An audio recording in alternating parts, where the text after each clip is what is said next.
और मैं ये आपके साथ जरा यहाँ शेयर करना चाहूँगी। मोदी जिम्मेदार है कैसे?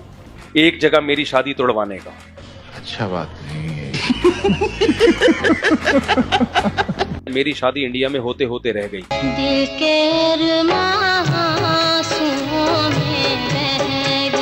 दिल के अरमा आंसुओं में बह गए। अच्छा, उनके बच्चे हमके मामू कह गए।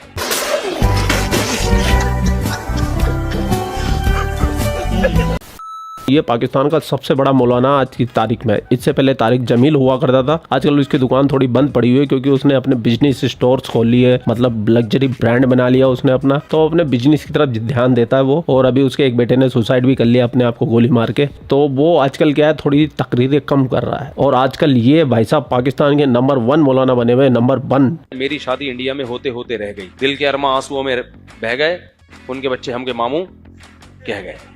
तो मेरी भी होने लगी थी। फिर वो मोदी सरकार की हुकूमत आ गई तो ना यहाँ वीज़ा मिल सकता है। फिर हमारे का अब इतना लंबा प्रोग्राम हम चला नहीं सकते। ये पुरानी बात है, जब मोदी सरकार नई आई थी तो मेरा पूरा रिश्ता तय होने वाला था। लेकिन फिर वो हमने कहा भी ये वीज़ा के मसले हैं, हमने कहा चलो अगले इलेक्शन में सोचेंगे। अगले इलेक्शन में फिर मोदी साहब आ गए। मोदी जिम्मेदार है एक जगह मेरी शादी तोड़वाने का। अब हमने कहा 10 साल कौन इंतजार करेगा भाई। एक दफ़ा आ गया, फिर अगली दफ़ा भी आ गया तो हम तो यहीं बैठे बैठे।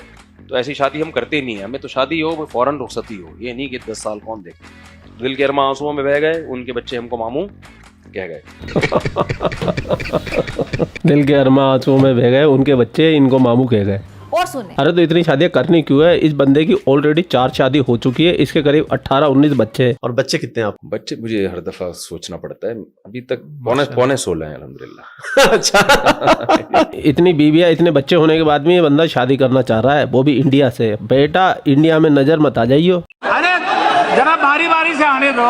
और अब की यार भी 400+ सीटों से जीत के आएंगे, मैं जानता हूँ। और हाँ मेरे भाइयों, मतदान बहुत कम हो रहा है। जाओ निकलो, छुट्टी का दिन मत समझो इसको। सबसे इम्पोर्टेंट मैसेज यही है, सही बात है। वोटिंग में अपना हिस्सा दो। छुट्टी का दिन नहीं होता मेरे भाई, जाके एक एक वोट की कीमत होती है, एक एक वोट की। इसलिए अपने मतदान जरूर कीजिए। पहले मतदान फिर जलपान। ठीक है जी। चलिए बात कर लेते हैं फिजा खलीफा की। फिजा खलीफा के साथ में एक महत्वपूर्ण घटना घट गई। क्या बात कर रहा है? और ये घटना इतनी बड़ी थी कि बंदी ने प्राइम टाइम शो के अंदर इस घटना का बयान किया। असंभव! आप देखिए, मजा लीजिए। और मैं ये आपके साथ जरा यहाँ शेयर करना चाहूँ कि मेरे साथ हुआ क्या। और आप में से बहुत से लोग इस तरह की वाकयात से गुजर चुके होंगे।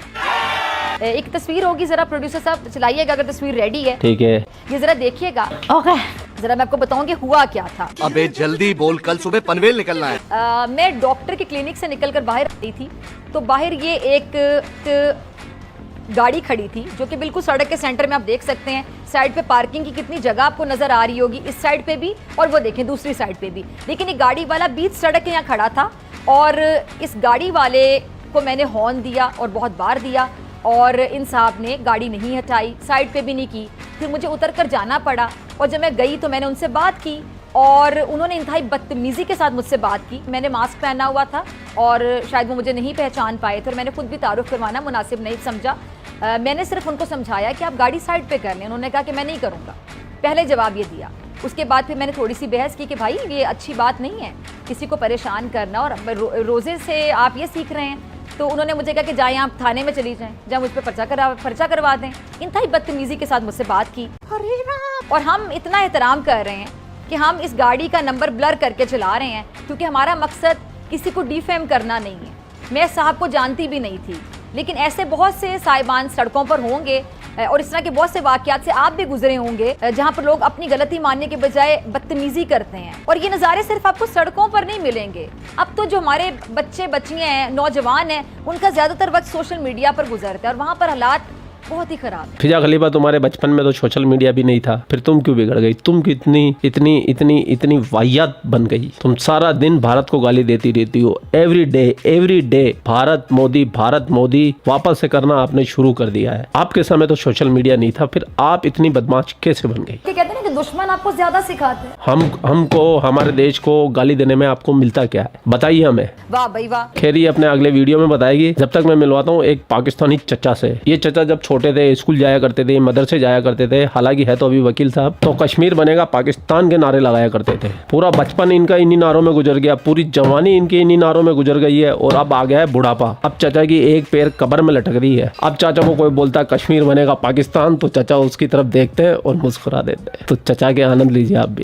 78 ईयर हो गए हैं, कश्मीर वहीं का वहीं खड़ा है और यूएनओ कुछ नहीं कर सकी। ठीक है ना, बात तो यूएन से निकल के मल्टीलैटरल से बाईलैटरल पे आ गई ना।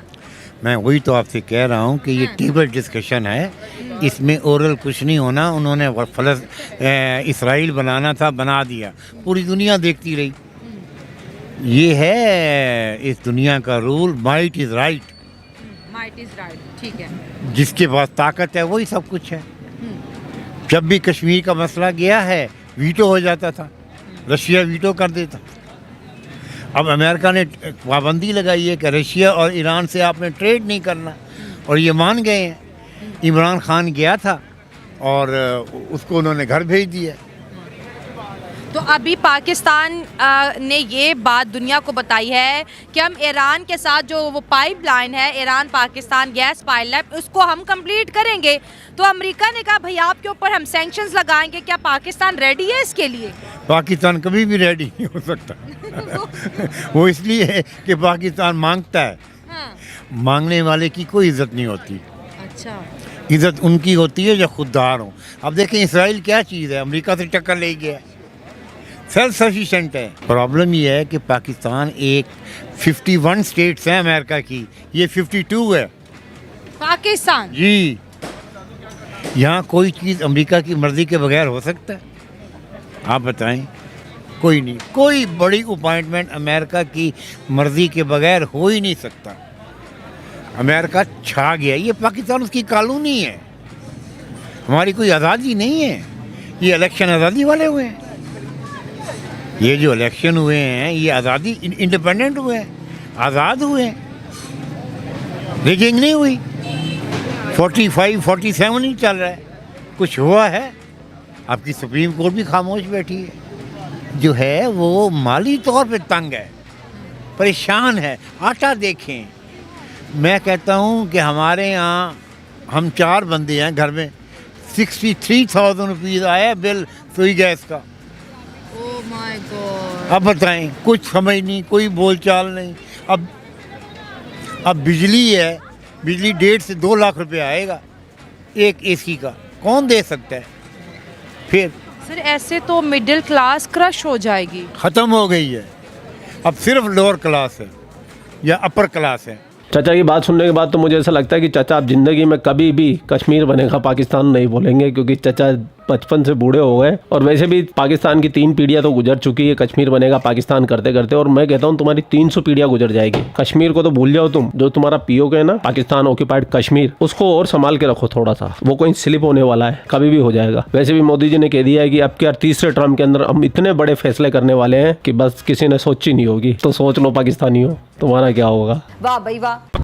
तो पूरा वीडियो आपने देख लिया। वीडियो देखने के बाद में आपकी क्या राय है कमेंट सेक्शन में आपका, आप भी इन पाकिस्तानियों को रगड़ा लगाते हुए चाहिए, मतलब मस्त मस्त कमेंट कीजिए, पढ़ने के बाद में मज़ा आ जाए। और वीडियो को शेयर जरूर कीजिए। भाई साहब आजकल तो व्यू ही नहीं आ रहे, मतलब मेरा एवरी वीडियो के अंदर इतना हार्डवर्क होता है, इतना हार्डवर्क होता है, जो एडिटर होता है ना वो समझ जाता है कि भाई ने बहुत मेहनत की है हर वीडियो में, एवरी वीडियो में। तो भाई लोग शेयर जरूर किया कीजिए, तभी वीडियो आप लोग शेयर करोगे, लाइक करोगे, कमेंट करोगे, तभी यूट्यूब प्रमोट करेगा, तभी आगे बढ़ेगी वीडियो, तभी हमारा खर्चा निकलेगा। आपका भाई कार लेगा, टाटा पंच लेगा, देश का पैसा देश में रहेगा। कोई भी विदेशी कंपनी की कार नहीं खरीदूंगा, अगर खरीदूंगा तो। आप लोग अपना ख्याल रखें। आपका भाई आपके लिए पाकिस्तान से रिलेटेड वीडियो लाता रहता है। जय हिंद, वंदे मातरम, जय श्री राम, जय श्री राम, जय श्री राम।